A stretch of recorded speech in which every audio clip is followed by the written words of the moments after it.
नमस्कार मित्रांनो, big boss Marathi season 5च्या घरामध्ये आज आर्या घराबाहेर गेली आहे. तर उद्याच्या भागामध्ये आपल्याला काय पाहायला भेटणार आहे आणि उद्याच्या प्रोमोमध्ये आपल्याला काय बघायला भेटणार आहे ते आपण जाणून घेऊया.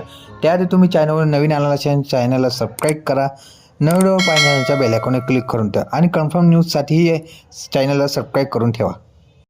बिग बॉसच्या घरामध्ये आर्याची आज एक्झिट झाल्यामुळे सगळे सदस्य दुःखी होते, पण त्यांना खुश करण्यासाठी बिग बॉसने उद्या हास्य कल्ला ठेवलेला आहे.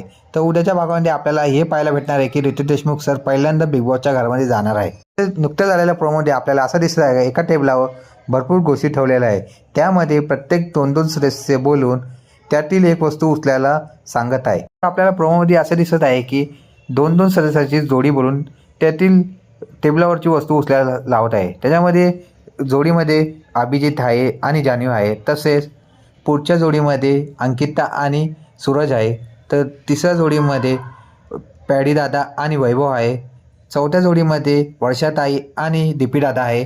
तर पाचव्या जोडीमध्ये आपल्याला असे दिसत आहे की अरबाज आणि संग्राम आहे. तर सदस्याला लवकर चपाळी दाखवत तिथली वस्तू उचलायची आहे. तसेच आपल्याला प्रोमध्ये असे पाहायला भेटत आहे की रितेश देशमुख सरांनी प्रत्येक सदस्याच्या फॅमिलीसोबत भेटण्याचं ठरवलं आहे.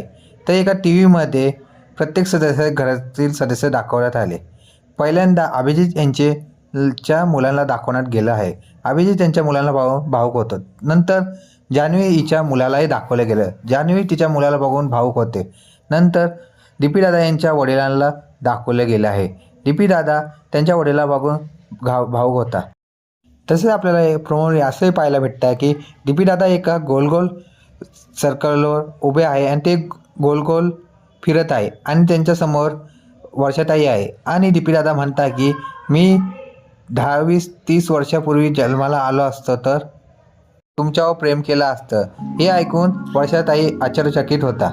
तर असा हा उद्याचा प्रोमो आपल्याला पाहायला भेटणार आहे. तर यामध्ये सगळे सदस्य आपल्याला खुश दिसत आहे. तर तुम्हाला कसा वाटला हा प्रोमो हे मला कमेंट बॉक्समध्ये सांगा आणि व्हिडिओ आवडला तर लाईक करा, शेअर करा, सबस्क्राईब करायला सांगा. धन्यवाद.